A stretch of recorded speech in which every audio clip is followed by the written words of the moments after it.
Our speaker now, and Einer Maisch, and with all the challenges, anybody seen any water lately? No, it's kind of a great one to have today. He is the Director of Strategic Affairs for Placer County Water Agency. He's been with them 24 years, so he knows the ins and outs of water. He, how am I going to put this? He's been a PCWA's chief negotiator on specialized water supply contracts with the cities of Lincoln and Roseville, San Juan Water District, Cal American Water Company, and with state officials on water transfer south of the Delta. Einer, come on up.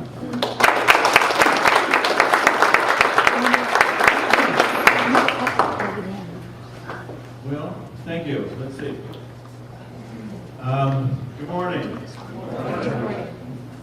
I thought I'd tell a story. From my perspective, last year we had very interesting times in the water business, mainly revolving around issues of the Delta.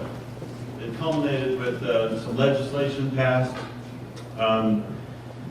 which they got absolutely 0 Republican votes, so the Democrats did this thing to us. And I want to give you my recommendations on what we do going forward. But so it's a story. I have no slides. And feel free to interrupt me if anybody has questions as we go along.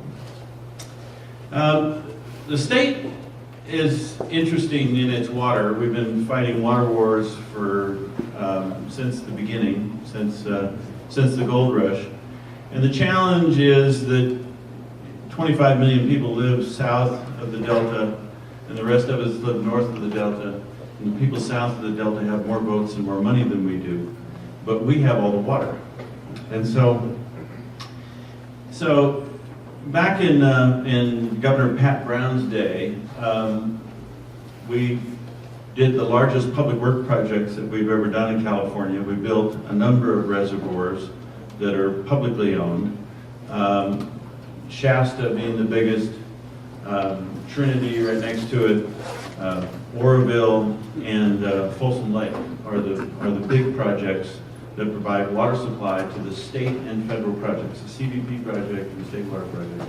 And they move water to Southern California. When they built the canals that take water to Southern California, they had a problem. And the problem was they didn't have enough money to do it right. They knew that they needed to tie those canals into the Sacramento River before the water got into the Delta, but the extra cost of doing that was more than they had. So they made a compromise, and they tied in the canals to the Delta near Tracy, which is at the southern end of the Delta.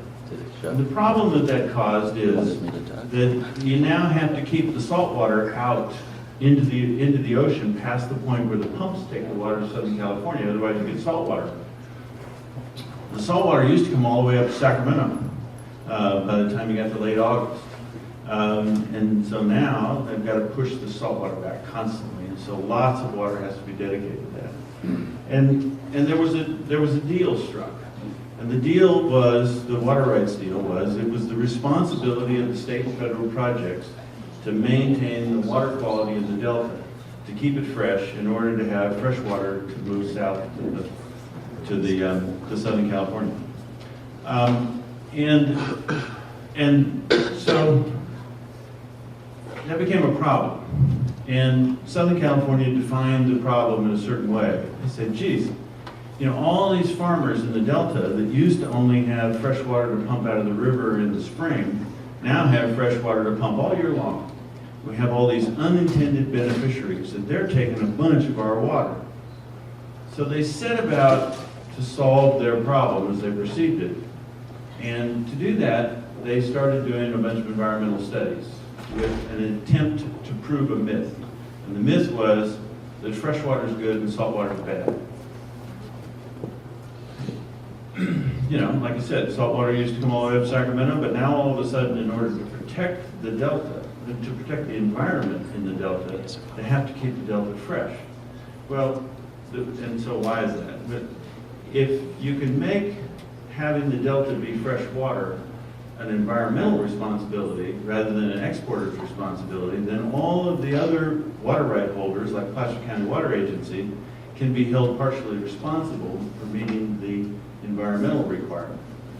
So the state set about, the judge ordered that the state had to set Delta water quality standards, the state board set the standards, and set about what we call Phase 8, which was a process of allocating the responsibility to all the purveyors in Northern California. So anyway, everything was going along fine from Southern California's perspective. And then they discovered that they'd identified the wrong problem. And that the real problem is that the Delta was unsustainable. There are a bunch of islands in the Delta that were built, way back before World War II. With Chinese labor, they built levees and started farming islands in the Delta. Well, the Delta is made out of peat soil, and as you farm it, it oxidizes and shrinks. And now many of these islands are 15 feet below sea level. So they've got these levees made out of peat holding back 15-foot high walls of water. And they're not structurally sound. And we've had a few of them fail over the last 10 years.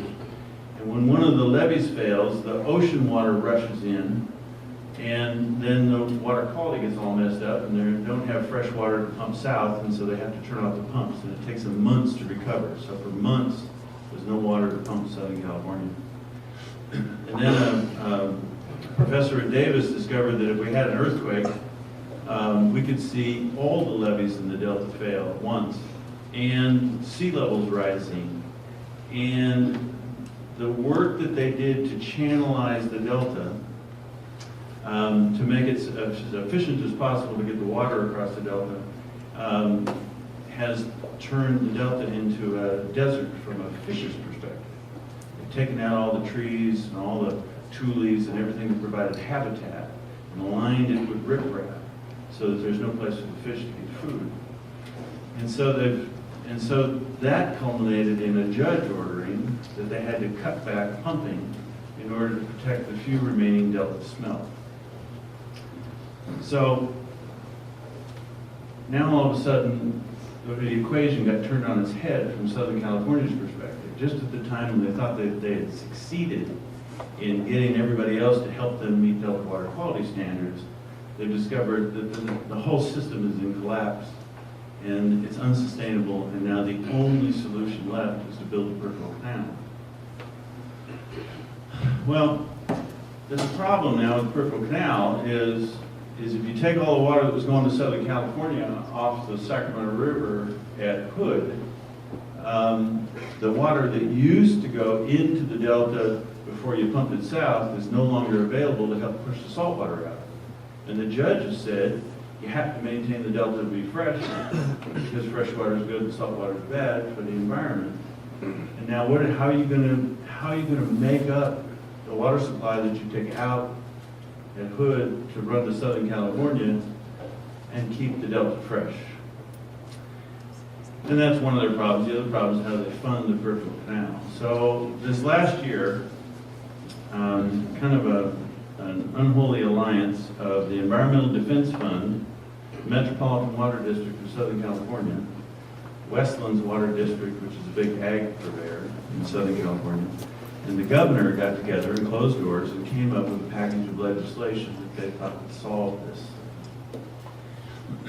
And one of the key elements was that they decided to require all water purveyors to cut their water use by 20%.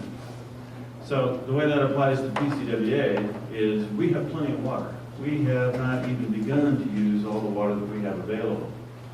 And we live in a hot inland area, and most of our development has been on relatively cheap land, so it's relatively low density. We have lots of large single-family lots.